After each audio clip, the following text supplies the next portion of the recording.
उधर दिल्ली में आज भी शहरियत तरमीमी कानून के खिलाफ एहतजाजी मुजाहरे हो सकते हैं। जंतर मंतर पर बाया महाज की जानिब से एहतजाज किया जा सकता है। जामिया नगर में भी एहतजाजी मुजाहरा किया जा सकता है। आपको बता दें कि कल शहरियत तरमीमी कानून और NRC की मुखालफत में भीम आर्मी सरबराह चंद्रशेखर आजाद की कॉल पर जामा मस्जिद से निकली रैली को जंतर मंतर को दरियागंज दिल्ली गेट पर रोक दिया गया था। कई घंटों तक पुलिस और एहतजाजियों में बातचीत का सिलसिला जारी रहा, लेकिन अचानक पुरअमन एहतजाज पुरतशद्दुद हो गया। मुजाहिरीन ने पथराव शुरू कर दिया, जिसके बाद पुलिस ने पानी की बौछार शुरू कर दी। उसके बाद पुलिस ने लाठी चार्ज किया।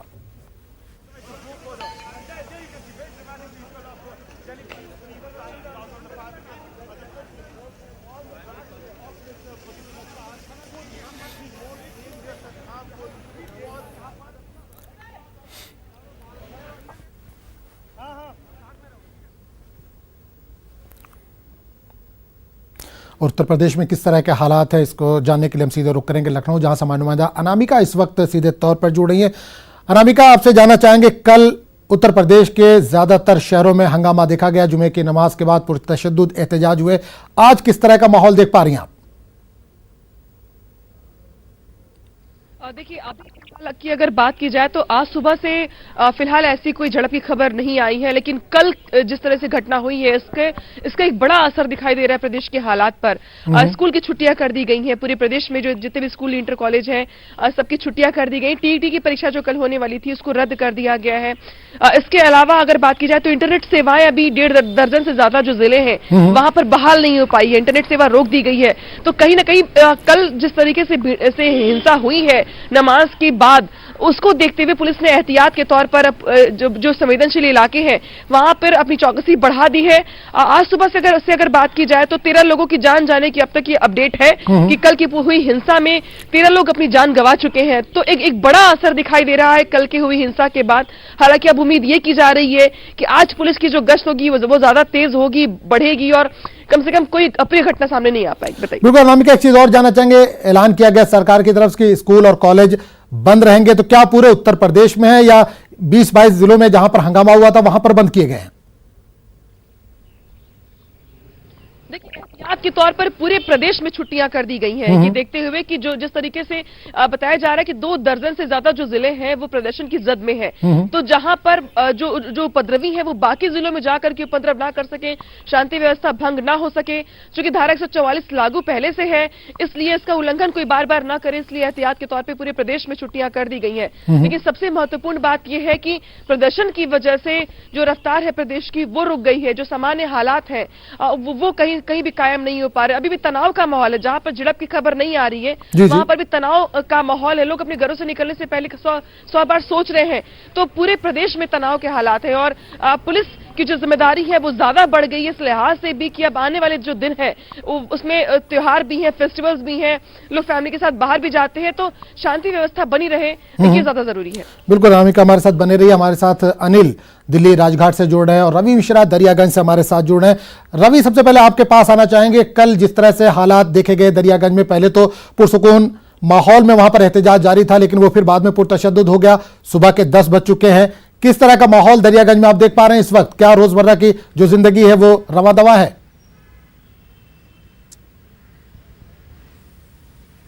बिल्कुल बता देना चाहूँगा आपको कि जो दरियागंज का इलाका है, जामा मस्जिद, लाल किला का जो इलाका है वो पूरी तरह से सुचारू रूप से चल रहा है। आवाजाही जारी है, यातायात जो यातायात साधन है पूरी तरीके से आ जा रहे हैं। मगर आपको दिखाना चाहूँगा कि दरियागंज थाने के पास मौजूद हूँ, जहाँ पर कल जो यहाँ पे घटना घटी, जो यहाँ पे आगजनी हुई, पथराव हुआ और कुछ लोगों को डिटेन किया गया, उनके परिजन इस वक्त दरियागंज पुलिस स्टेशन के बाहर मौजूद हैं। आप देख सकते हैं कि तमाम ये परिजन यहाँ पर इंतज़ार कर रहे हैं कि जो उनके अपने अंदर उनको पुलिस ने डिटेन किया है कब उनको छोड़ा जाएगा, क्या आगे की कार्रवाई होगी, क्या वो लोग सुरक्षित बाहर वापस आ पाएंगे या पुलिस कार्रवाई जारी होगी, उसमें उन लोगों को क्या सजा मिलेगी, उनके नाम पे FIR दर्ज होंगे या नहीं हो पाएंगे। तमाम सवालों का जवाब लेने के लिए उनके परिजन थाने परिसर के बाहर मौजूद हैं। मगर बात करें इलाके की तो पुलिस यहाँ पर मौजूद है, गश्त जारी है, मगर सुचारू रूप से पूरा जो इलाका है यहाँ पर यातायात सुचारू रूप से चालू है, आवाजाही जारी है। रोजमर्रा की जिंदगी में काम करने वाले लोग अपना काम कर रहे हैं, आ जा रहे हैं। किसी भी प्रकार की कोई घटना विरोध की बात अब तक सामने निकल के नहीं आई है। मगर आज दिल्ली में कई अन्य इलाकों पे प्रोटेस्ट हो सकता है। नागरिकता कानून के खिलाफ लोग अपना विरोध जता सकते हैं। बात करें जंतर मंतर की, राजघाट की, तो तमाम जगह पर आज भी विरोध प्रदर्शन हो सकते हैं। अब देखना यह है कि ये प्रदर्शन किस तरीके से होते हैं और प्रशासन वहां पर किस तरीके से मुस्तैदी से काम करती है। बिल्कुल रवि, आपको रोकना चाहूंगा। अनिल हमारे साथ राजघाट से ही जुड़े हुए हैं, उनसे बात कर लेते हैं। अनिल, आपसे जानना चाहेंगे, आप राजघाट पर मौजूद है, वहां पर किस तरह का मंजर देख पा रहे हैं? क्या वहां पर कुछ एहतजाज की खबरें हैं? क्या कुछ लोग वहां पर इकट्ठा हो रहे हैं आज?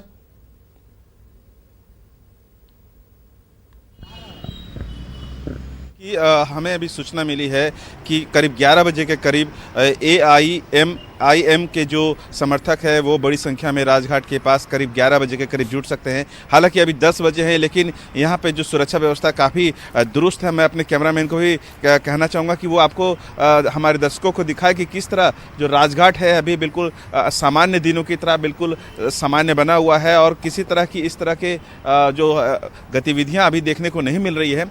लेकिन अभी जिस तरह से यहाँ जो सुरक्षा में तैनात हैं दिल्ली पुलिस के जवान हैं या फिर अर्धसैनिक बल हैं, उनसे हमारी बातचीत हुई है तो उन्होंने भी कहा, हमें ये बात बताई है कि इस तरह की चीज़ें 11 बजे के करीब देखने को मिल सकती है। इससे पहले भी हमने देखा है कि राजघाट में सुबह के 10 साढ़े 10 बजे के बाद ही कुछ लोग यहाँ इकट्ठा होते हैं और जो CAA जो है सिटीजनशिप अमेंडमेंट एक्ट है उसको विरोध में यहाँ पे प्रदर्शन करते हैं। और अभी 10 बजे हैं तो ऐसे में संभव है कि आने वाले 1 घंटे में आधे घंटे में लोग यहाँ इकट्ठा हो और विरोध प्रदर्शन करें। लेकिन फिलहाल इस समय यहाँ ऐसा कोई गतिविधि यहाँ देखने को नहीं मिल रही है।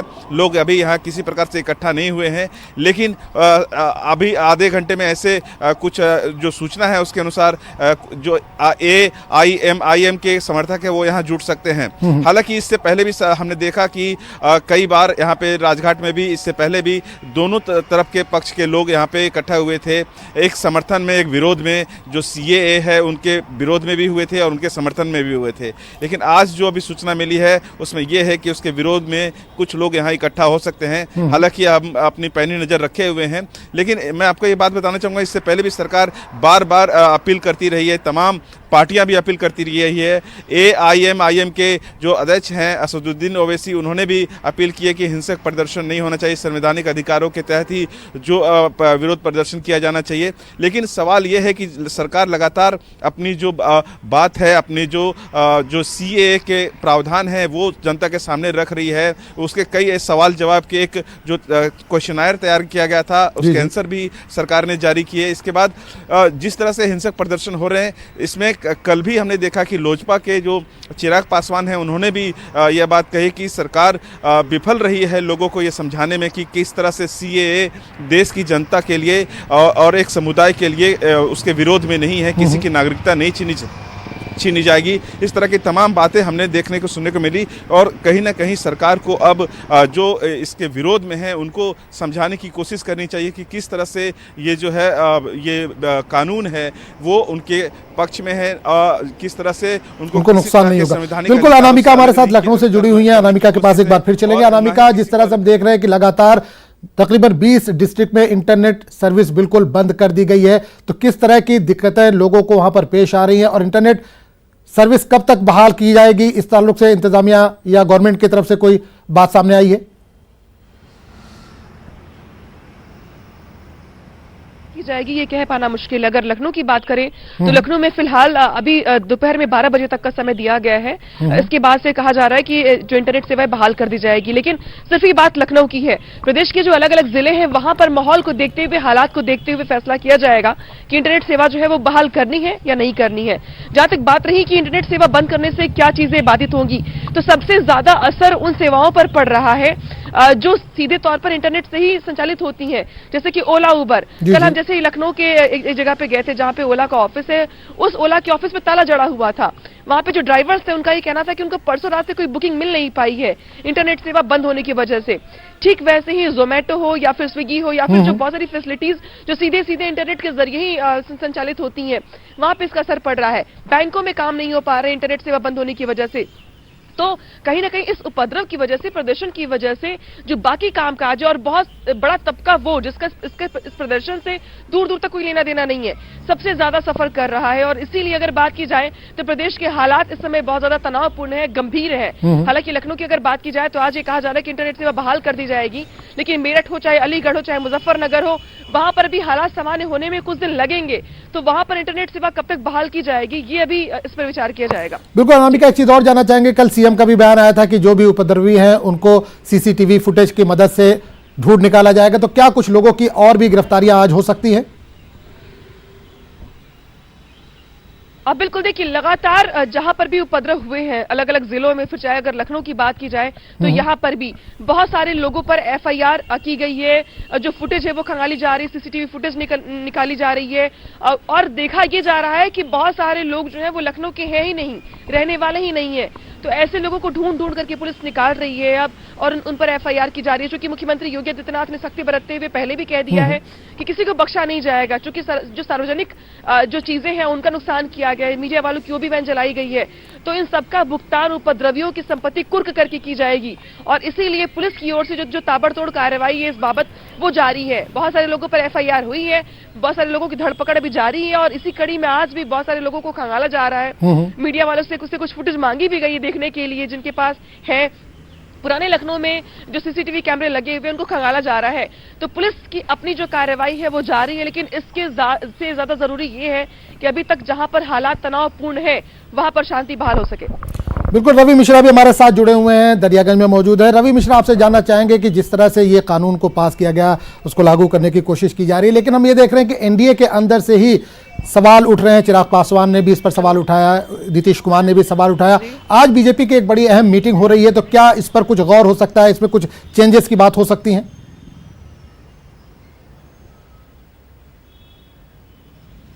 बिल्कुल बिल्कुल, देखिए सवाल तो ये है कि आज अगर ये बैठक हो रही है, जो एनडीए के दल, घटक दल, जिन्होंने अपना सहमति दी जब वोटिंग हो रही थी राज्यसभा में, लोकसभा में, उस दौरान इन पार्टियों ने वहाँ पे अपना मत दिया, अपनी वोटिंग दी, मगर अब जो वो बैकआउट कर रहे हैं, पीछे कर रहे हैं, अपने आप को बैकफुट पर रख रहे हैं, तो क्या कारण है? अगर उस समय ही अगर ये कदम उठा लिया होता तो ये बिल शायद पटल से पास ही ना होता, और इस तरह की चीज़ें, इस तरह के जो विरोध है हम शायद नहीं देख पाते। मगर इन सभी राजनीतिक दलों को अपनी जिम्मेदारी समझनी चाहिए।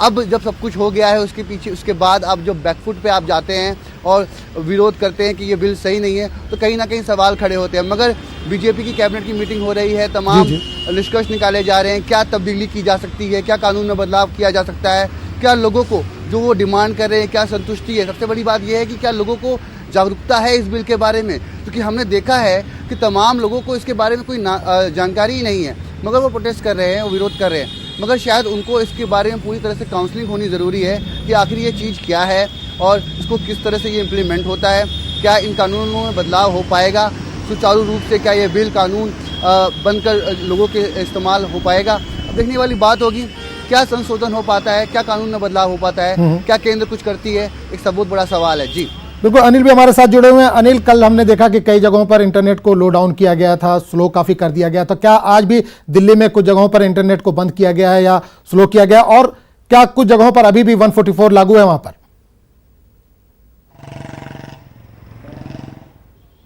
जी, निश्चित तौर पर अभी भी कई ऐसे स्थानों में, दिल्ली में कई ऐसे स्थानों में 144 लागू है। 144 जिसके तहत 4 से ज़्यादा लोग एक जगह इकट्ठा नहीं हो सकते, किसी तरह का प्रदर्शन नहीं कर सकते।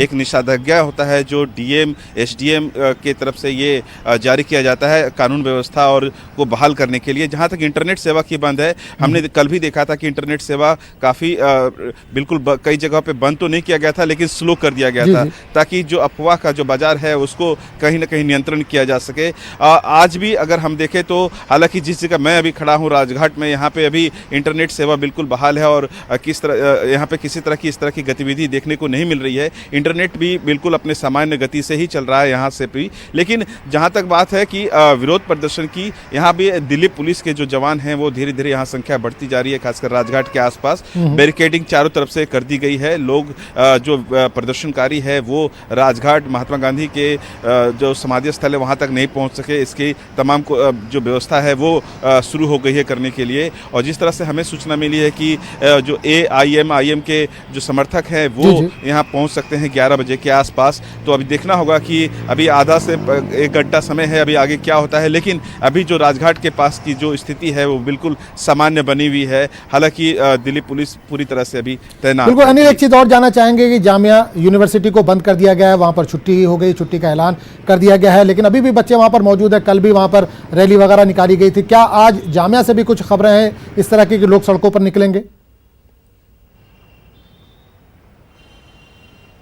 निश्चित तौर पर हमने देखा कि पिछले कुछ दिनों से लगातार जामिया मिलिया के आसपास जो छात्र हैं वो लगातार विरोध प्रदर्शन कर रहे हैं। हमने देखा कि दिल्ली पुलिस भी किस तरह से वहाँ जब लाठीचार्ज की थी, उसके बाद जो लाइब्रेरी में जाकर भी छात्राओं को जब उन्होंने लाठीचार्ज किया था, उसके बाद जिस तरह से उपद्रव वहाँ बढ़ा और उसका जो बानगी हम देखें कि इंडिया गेट में भी कई घंटों तक वहाँ के छात्र छात्राएँ वहाँ पर मौजूद रहे और अपना विरोध प्रदर्शन करते रहे। इस कड़ी में हम देखें कि प्रशासन ने एक अच्छा कदम उठाया कि उसे बंद करने का ऐलान किया। और अब जिस तरह से छात्र छात्राएं हैं वो उनके काफ़ी रोष है, खास करके जिस तरह से दिल्ली पुलिस की कार्रवाई हुई थी इसके बाद। लेकिन एक बात यह जरूर देखने की बात है कि जब प्रशासन हो या फिर सरकार हो लगातार ये कोशिश कर रही है छात्र छात्राओं को भी समझाने में, तमाम राजनीतिक दल के समर्थकों को समझाने में कि यह जो CAA है वो कहीं से भी जो देश के एक समुदाय के लोग हैं उनके